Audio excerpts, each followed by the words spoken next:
So if you had to get rid of one of the 4 giants that's going on in the gaming industry, which one would you have to get rid of?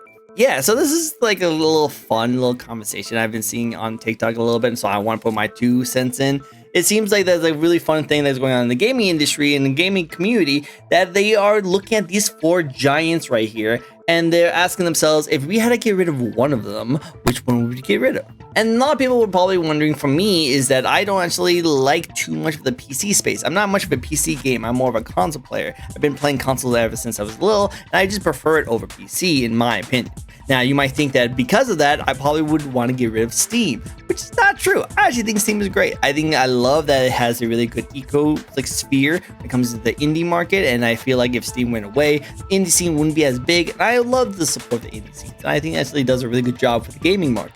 And the deals and all the kind of stuff that would be really cool to still see around. Now, argument-wise, you can also say that they could just make a new Steam page so if Steam went away, maybe Epic Store will take over and we could just go on to that. It's not really that big of a deal in the gaming sphere, but I still think that Steam would actually be a huge hit if it were removed, so I wouldn't want them to move. And even though Nintendo is actually really terrible company, especially been showing the greedy company like colors lately, I still wouldn't want them to go away either, because they just have so much hard-hitting IPs that they're just sticking onto, that if they were gone, then all those kind of really amazing games would go away too. You know, Zelda, Mario, Pokemon, all that would just go away.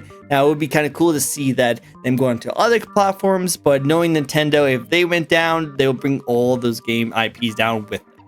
Now, then of course, obviously the next ones is going to be Xbox and PlayStation. As a Sony head myself, I love PlayStation. I love all the exclusives that comes with it, and I will always stay a Sony head for the rest of my life.